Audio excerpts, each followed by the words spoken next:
अमेरिकी राष्ट्रपति Donald Trump और जेलेंस्की के बीच तीखी बहस के बाद यूक्रेन और रूस के बीच युद्ध तेज हो गई है।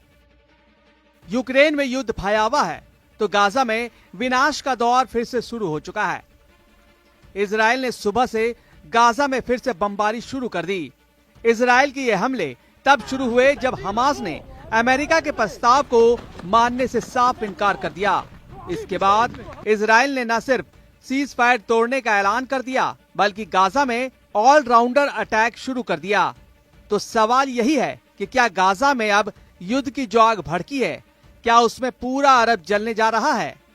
यही वजह है कि ईरान भी युद्ध की तैयारी कर रहा है, परमाणु बम बनाने की कोशिश में जुटा है। दुनिया आज भी महायुद्ध के उस मुहाने पर पहुंच गई है जहां करीब 1.5 साल पहले खड़ी थी। ट्रंप और जेलेंस्की में झड़प के बाद न सिर्फ यूक्रेन जंग की आग में भड़ गई है बल्कि गाजा युद्ध ने भी विकराल रूप ले लिया है। जिस वक्त यूक्रेन और यूरोप में एटमी विनाश का खतरा मंडरा रहा है, उसी वक्त अरब में भी महायुद्ध की आशंका बढ़ गई है। गाजा में इजराइल की बमबारी शुरू। दोनों मोर्चे पर विनाश का नया दौर ट्रंप की वजह से शुरू हुआ। यूरोप और यूक्रेन युद्ध विराम को तैयार नहीं हुए तो अमेरिका ने यूक्रेन युद्ध से अलग होने की घोषणा कर दी। इसी के बाद रूस ने यूक्रेन में जबरदस्त तबाही मचानी शुरू कर दी है। अमेरिका ने यूक्रेन की जो सप्लाई रोकी है उसे इजराइल को देना शुरू कर दिया है। इजराइल को अमेरिका से हथियारों की नई खेप मिली तो इजराइल ने गाजा में फिर से नरसंहार शुरू कर दिया। नेतन्याहू ने अमेरिकी राष्ट्रपति डोनाल्ड ट्रंप से बात की। अमेरिका से हरी झंडी मिलते ही नेतन्याहू ने सीज फायर तोड़ने का ऐलान कर दिया। इसी के साथ गाजा में इजराइल की बमबारी शुरू हो गई। गाजा में सीज फायर उस वक्त टूटा जब इजरायली एयरफोर्स ने ताबड़तोड़ बमबारी शुरू कर दी। मध्य गाजा में इजराइल ने एक इमारत को टारगेट किया। हमले में इमारत जमींदोज हो गई।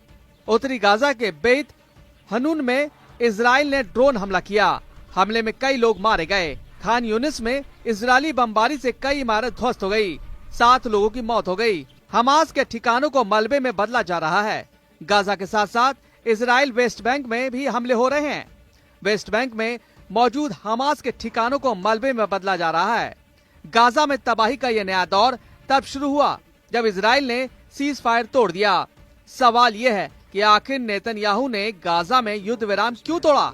दरअसल इजराइल अमेरिकी प्रस्ताव के तहत रमजान तक सीज फायर को बढ़ाना चाहता था, लेकिन हमास इसके लिए तैयार नहीं हुआ। हमास का कहना है कि इजराइल दूसरे चरण की बातचीत नहीं कर रहा है, बातचीत के बजाय सीज फायर को बढ़ा रहा है। हमास ने इजराइल के इस प्रस्ताव को मानने से इनकार कर दिया तो इजराइल आग बबूला हो गया और इसी के बाद गाजा में विनाश का नया बवंडर आ गया।